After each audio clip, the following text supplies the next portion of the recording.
అందరికీ నమస్కారం. నేను మీ డాక్టర్ అమ్మని. వ్యాక్సినేషన్స్ చిన్న పిల్లల్లో ఏమేమి ఇంజెక్షన్స్ వేయాలి, ఏ టైంలో వేయించుకోవాలి, గవర్నమెంట్లో ఏమేస్తారు, ప్రైవేట్లో ఏమేస్తారు అని చాలామంది అడుగుతున్నారండి. నేనైతే షార్ట్ వీడియోస్ పెడుతున్నాను, కానీ దీని మీద లాంగ్ వీడియో కావాలా అని అడిగితే నిన్న చాలామంది నాకు చాలా కన్ఫ్యూజన్గా ఉంది మేడం, లాంగ్ వీడియో పెట్టండి అని అడిగారు. అందుకనే పెడుతున్నాను లాంగ్ వీడియో. నేను ఇట్లా ఓరల్గా చెప్తుంటే మీకు ఎవరికి అర్థం కావట్లేదు కదా, అందుకని పేపర్ మీద రాసి పెట్టాను. మీరు చూడండి, నేను రాసినవన్నీ దాంట్లో చిన్నగా ఎక్స్ప్లెయిన్ చేస్తాను. మళ్ళీ డౌట్లు ఉంటే మీకు దగ్గరలో ఉన్న డాక్టర్ దగ్గరికి వెళ్ళి చూపించుకోండమ్మా, వాళ్ళు క్లియర్గా చెప్తారు. అండ్ ఒక చిన్న విషయం నేను చెప్పాలి, మనకి ఆప్షనల్ వ్యాక్సిన్స్ అని, కంపల్సరీ వ్యాక్సిన్స్ అని రెండు రకాలు ఉన్నాయి. అంటే దేశం మొత్తం వేసుకునే వ్యాక్సిన్స్ కంపల్సరీ వ్యాక్సిన్స్, ఇవి ఖచ్చితంగా వేసుకొని తీరాలి అనేవి ఒక సెట్ ఆఫ్ వ్యాక్సిన్స్ ఉన్నాయి. మిగిలినవి ఆప్షనల్ వ్యాక్సిన్స్, అంటే అవి కంపల్సరీగా వేసుకునే పని లేదు, కానీ వేసుకుంటే మంచిది. బికాజ్ ఇప్పుడు మనకి ఎప్పుడు ఏ డిసీజ్ వస్తుందనేది తెలియదు కాబట్టి ఈ ఆప్షనల్ వ్యాక్సిన్స్ అన్ని ఓన్లీ ప్రైవేట్లో దొరుకుతాయి, గవర్నమెంట్లో దొరకవు. గవర్నమెంట్లో ఓన్లీ కంపల్సరీ వ్యాక్సిన్స్ మాత్రమే ఉంటాయి. అండ్ సో ఇప్పుడు మీరు ఈ ఆప్షనల్ వ్యాక్సిన్స్ వేయించుకోవాలంటే మనకి ప్రైవేట్కి వెళ్ళి వేయించుకోవాల్సిందే. గవర్నమెంట్లో వేసుకునే వాళ్ళలో కూడా కొంతమందికి ఏమవుతా ఉందంటే, ఒక్కొక్కసారి ఒక్కొక్క వ్యాక్సిన్ స్టాక్ లేదని, లేకపోతే ఈరోజు లేదు మళ్ళీ నెక్స్ట్ వీక్ వచ్చినప్పుడు వేస్తామని మళ్ళీ రమ్మని చెప్పటము, లేదా కొన్నిసార్లు ఏమవుతుందంటే మీరే మర్చిపోతారు. ఇక్కడ ప్రైవేట్లో లాగా కాల్ చేసి ఈ టైంకి మీకు వ్యాక్సిన్ ఉంది అని చెప్పడానికి ఉండదు, కాబట్టి అక్కడికి వెళ్ళడం మర్చిపోయి కొన్ని వ్యాక్సిన్లు మిస్ అవుతున్నాయి. కాబట్టి అలా జరగకుండా పేపర్ పెట్టుకొని దాంట్లో రాసుకుంటూ టిక్కులు వేసుకుంటూ ఖచ్చితంగా వ్యాక్సిన్స్ అన్ని వేయించేటట్టు చూడండి పిల్లలకి. అండ్ ఇవి వేసుకున్న తర్వాత కూడా బూస్టర్ డోసులను ఉంటాయి, ఒక 4-5 ఏళ్ళు వచ్చే వరకు. అంటే ఫస్ట్లో 3 డోసులు వేస్తారు ప్రతి వ్యాక్సిన్కి, తర్వాత 4వ డోసును బూస్టర్ డోస్ అంటారు. ఆ బూస్టర్ డోసులు కూడా కంపల్సరీగా వేసుకునేటట్టు చూసుకోండి. చాలా మటుకు 90 భాగాలు గవర్నమెంట్లో కవర్ అయిపోతాయి. గవర్నమెంట్లో కవర్ కాకుండా మీరు రాసుకున్న లిస్టులో మిస్ అయిపోయినవి ఏమన్నా ఉంటే ప్రైవేట్లో వేయించుకోండి.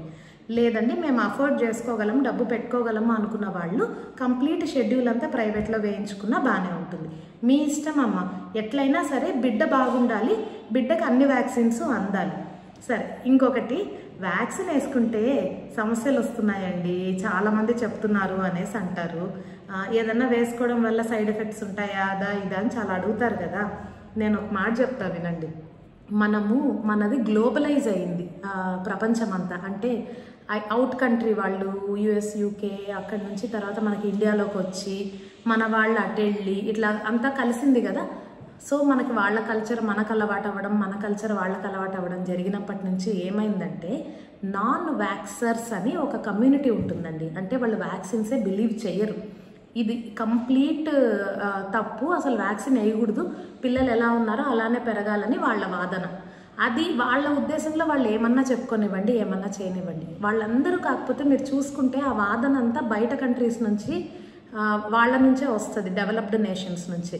ఎందుకు వస్తుంది అంటే వాళ్ళు అసలైన డిసీజ్ చూడలేదు, అది విషయం. ఇప్పుడు మనకి ఇండియాలో ఇంతకుముందు మీరు చూసినట్లయితే ఈ కాలం అంటే వదిలేసేయండి, పాతకాలంలో మీరు సినిమాలు చూసినా కూడా కళ్ళని ఎవరన్నా దగ్గుతూ ఉంటే మొదట వచ్చే ఆలోచన క్షయ, నోట్లోంచి రక్తం పడిపోవడము, దగ్గడము, క్షయవ్యాధి వచ్చిందని చెప్పడము, ఎవరన్నా మంచానికి అతుక్కుపోయిన ముసలావిడిని చూపించి ఆమెకి క్షయ వచ్చింది, అక్కడి నుంచి మనిషిని పక్కకు తీసుకొచ్చేయండి అని చెప్పడము, పిల్లల్ని పంపించకపోవడం, ఇలాంటివన్నీ సినిమాల్లోనూ చూపించారు, అవన్నీ నిజంగా జరిగాయి.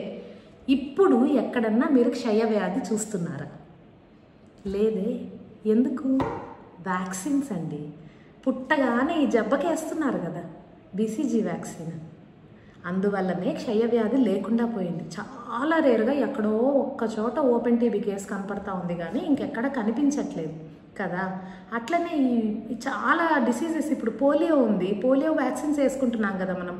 పల్స్ పోలియో అని చెప్పి దేశం మొత్తం వేసింది గవర్నమెంట్. ఎప్పుడు నేను చిన్నప్పుడు మొదలుపెట్టింది, అంతకంటే ముందు ఎన్ని పోలియో కేసులు ఉన్నాయి.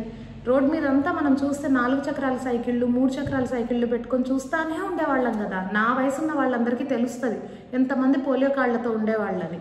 ఇప్పుడు ఉందా? లేదే. ఎందుకు? వ్యాక్సిన్స్ వల్లనే. చూడండి, ఇలాంటివన్నీ మంచి జరిగాయి. ఏది? మనలాంటి నేషన్స్లో. మనకి పాపులేషన్ ఎక్కువ, డిసీజెస్ ఎక్కువ, మనకు వ్యాక్సిన్స్ చాలా ముఖ్యం. మనం వేసుకోకపోతే పిల్లలు పెరగడం చాలా ఇబ్బంది అండి, మనకి ఇన్ఫెక్షన్స్ ఎక్కువ ఉంటాయి. అందుకే మన కంట్రీలో పుట్టిన పిల్లలకి వ్యాక్సినేషన్స్ చాలా ఇంపార్టెంట్.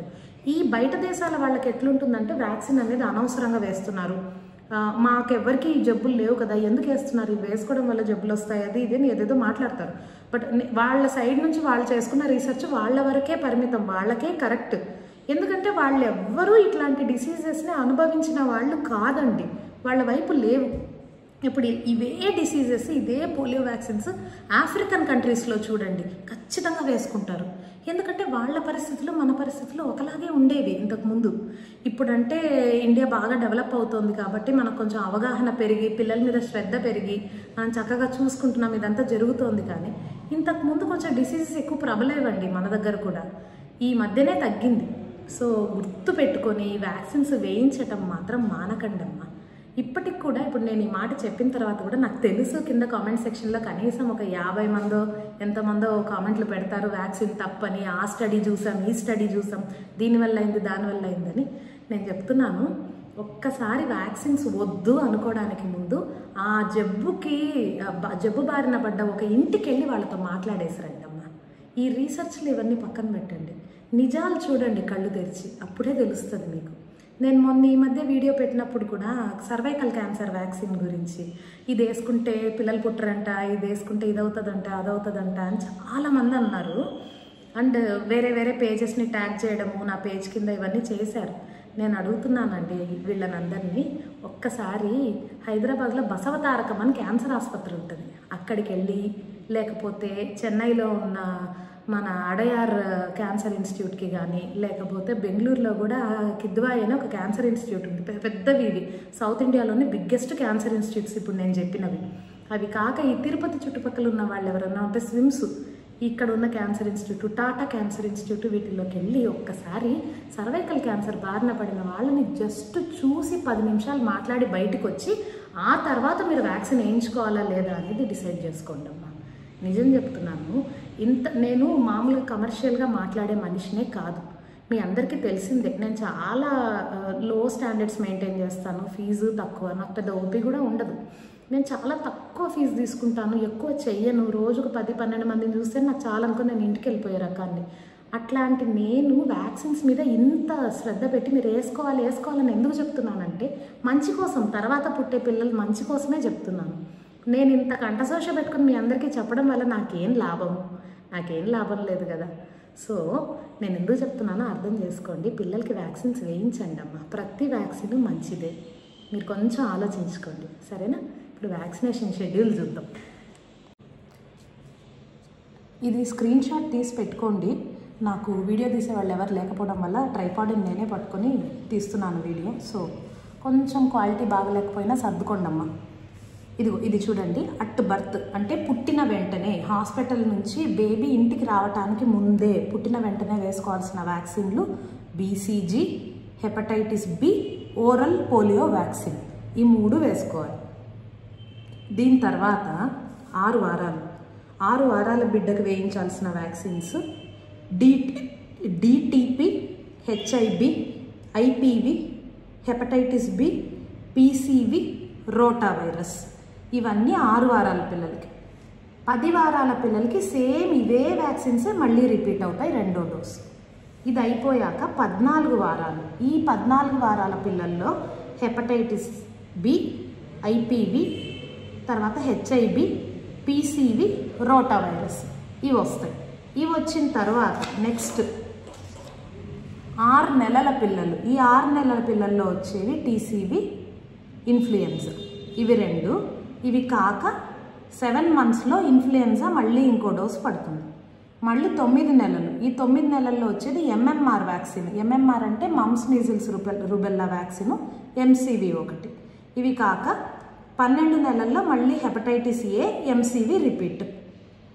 మళ్ళీ 15 నెలల్లో, ఇది 12 నెలల్లో, ఇది 15 నెలల్లో ఇక్కడికి వచ్చేసరికి PCV, MMR, వారిసెల్లా మళ్ళీ వస్తాయి. తర్వాత వచ్చేది 2 సంవత్సరాలకి, అదే దగ్గరలో ఉన్నప్పుడు 1.5 సంవత్సరం, 16 నుంచి 18 నెలల మధ్యలో DTP, హెపటైటిస్ B, IPV. ఇవి కాక నెక్స్ట్ మంతే వేయించుకోవాలన్నప్పుడు వారిసెల్లా, అంటే ఇక్కడ వచ్చిన వారిసెల్లా మళ్ళీ ఇక్కడ కూడా వస్తుంది. తర్వాత హెపటైటిస్ ఏ. ఈ వ్యారిసెల్లా అని 2-3 సార్లు చెప్పా కదా, ఇదేంటి తెలుసా? చికెన్ పాక్స్ రాకుండా వ్యాక్సిన్. తర్వాత 2 ఏళ్లకి. వీటన్నిటి వ్యాక్సిన్స్కి, ఇంతవరకు చెప్పిన వ్యాక్సిన్కి బూస్టర్లు ఉంటాయి 2 ఏళ్లలో వేసుకోవాల్సినవి. ఇవి కాక గర్ల్స్, ఆడపిల్లలకి హెచ్పివి వ్యాక్సిన్, క్యాన్సర్ రాకుండా వేసే వ్యాక్సిన్. ఇవి ఖచ్చితంగా వేయించండి ఇందులో ఉన్నవి. ఇందులోనే మనకు కావాలి అనుకుంటే ఇంకా ఆప్షనల్ వ్యాక్సిన్స్ వచ్చేసి జాపనీస్ ఎన్కెఫలైటిస్ అని ఒకటి, తర్వాత కలరాకు ఒకటి ఉంటాయి. ఇవి కాక ఇప్పుడు మన కోవిడ్ టీకా కూడా ఉంది కదా, కోవిడ్ వ్యాక్సిన్, ఇదొకటి. ఇవి ఆప్షనల్ వ్యాక్సిన్స్. మీరు వేయించుకోవాలనుకుంటే వేయించుకోండి, లేకపోతే లేదు. హెచ్పివి కూడా ప్రస్తుతానికి ఆప్షనల్గానే ఉంది, కానీ గవర్నమెంట్ మాత్రం దీన్ని కంపల్సరీ చేయాలి అనే ఆలోచనలో ఉన్నారు. వాళ్ళు బడ్జెట్ పెట్టుకుంటున్నారు. ఒకవేళ నెక్స్ట్ ఇయర్ కల్లా బడ్జెట్ సెట్ అయిపోతే హెచ్పివి ఫ్రీగా అందరు ఆడపిల్లలకి, పెళ్ళి కాని ఆడపిల్లలకి స్కూల్స్లో వేస్తారండి. గుర్తుపెట్టుకోండి అమ్మా, వ్యాక్సిన్స్ చాలా చాలా ఇంపార్టెంట్. మీ అందరికీ షెడ్యూల్ అర్థమైందనే నేను అనుకుంటున్నాను. నేను ఏది చెప్పినా మంచికే చెప్తానండి. ఈ వ్యాక్సిన్స్ గురించి కూడా అందుకే చెప్తున్నాను. అసలు ఇది నా సబ్జెక్టే కాదు, నేను గైనకాలజిస్ట్ని అయినా కూడా పిల్లల విషయం చెప్తున్నానంటే ఏదో మంచి చేద్దామని సొసైటీకి, అంతే. చాలా డౌట్స్ ఉన్నాయి, క్లియర్ చేద్దామనే ఉద్దేశంతో. మీరు ఇంకా ఏమైనా డౌట్లు ఉన్నాయనుకుంటే నాకు కాల్ చేయొచ్చు, నేను క్లియర్ చేస్తాను. లేదా మీరు దగ్గరలో ఉన్న పీడియాట్రిషియన్ దగ్గరికి వెళ్ళి ఒకసారి మాట్లాడండి అమ్మా. సరేనా? నమస్తే.